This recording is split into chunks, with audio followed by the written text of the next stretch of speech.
Catfish farming. Wait. You know I'm from Tennessee, right? Oh yeah, that's right. Andy and I are halfway through our doctoral program here, and we decided now would be a good time to take a mental inventory. Stuff we know really well, stuff we don't know. Oh, sandwiches. Yep, on that one. Hey, something that you can add to the stuff we don't know. Like, I don't know much about rhetoric, and that's kind of bothersome because this is my third year in the program, and we're actually going to be interviewing Barry Brummett pretty soon, and I don't know much about it at all. It's a division in our field, and Right. I feel like I should know something about it. I know the people that are in it.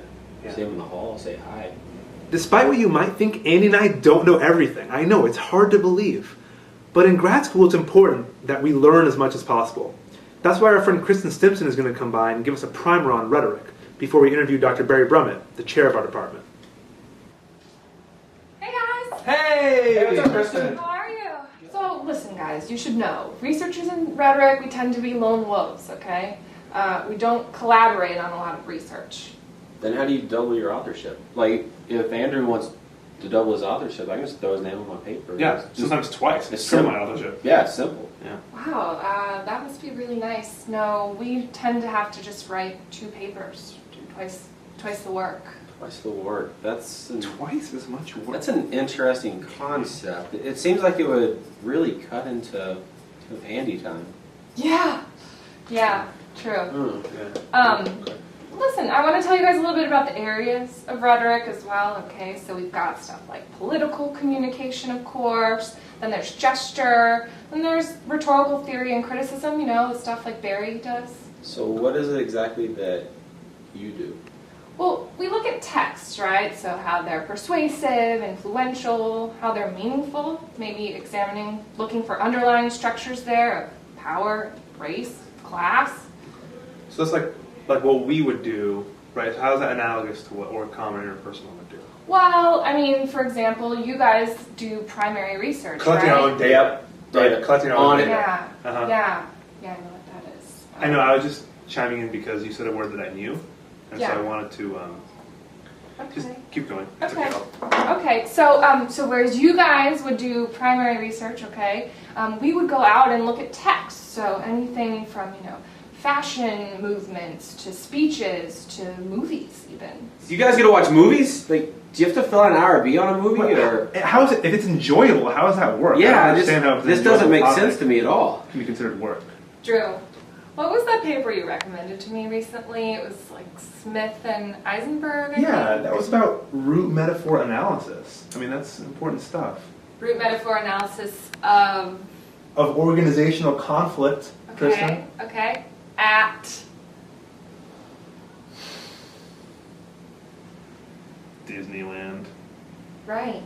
Yeah, I thought so. Well, that could have always been Disney World. Yeah. At least it wasn't that. Yeah.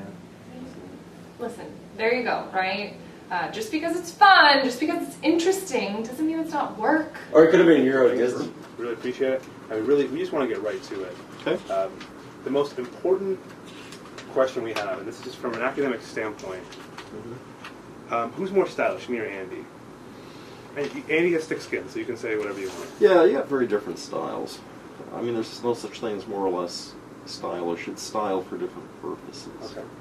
There's some basics, some standards set in place for conducting research, writing research. Do you have any suggestions or recommendations for graduate students and just other scholars, kind of how to let your style, your personal style, stand out? The answer to that is, what do you want out of how people see you? How do you want to self-present in the classroom, which is no different a question from everyday life. So I guess really the answer for academics is the same that it would be for people who aren't academics. I think sometimes the advice for graduate student instructors, younger instructors, especially female younger instructors, is use style to claim a little power. Because if you're only 5 years older than a lot of the students that you're addressing, I mean, there's some power that comes with all this gray, right, or at least some deference. And so I don't really have to, I don't have to wear a suit and dress up and that sort of thing. But that tie thing, okay, that's a good idea, all right? I mean, you're, no offense, a young-looking guy, and so somebody in class who thinks, God, he's 2 months older than I am, why should I listen to this guy? I should listen to you because you got a tie on. Interestingly, NCA and other academic conferences, people used to dress to the teeth. Absolutely dressed to the teeth. And then it quit. About, when was it? Maybe 15 years ago, NCA had its first conference in Miami.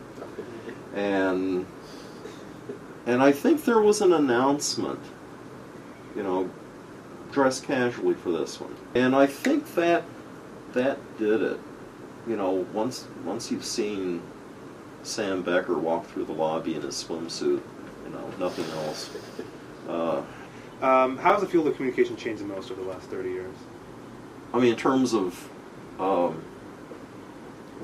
rhetoric at any rate, there's been a much bigger shift to studying alternative forms of rhetoric. When I first started publishing, I'd have to start every article, and I've always been interested in rhetoric and pop culture, but I'd have to start every article by explaining why it's okay to look at movies or TV shows and so on and so forth. And then gradually you didn't have to do that anymore. And now if you spend 3 pages at the start of some paper saying why it's okay to do that, they tell you to get rid of it. We don't need that kind of justification anymore. So that's been a big change.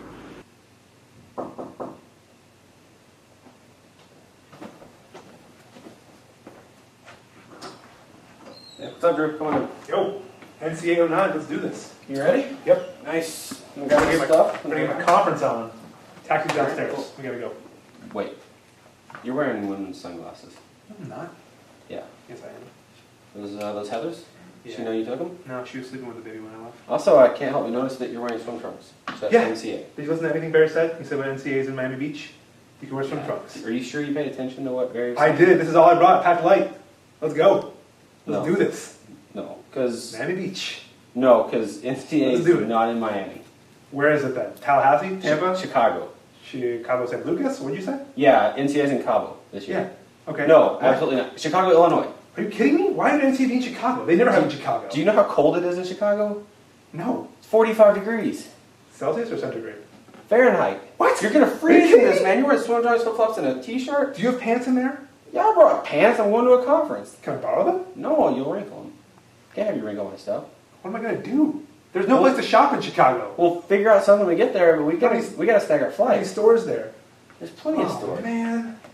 We'll find you something nice. If I can't get pants with an elastic waistband, I'm not going to my presentation.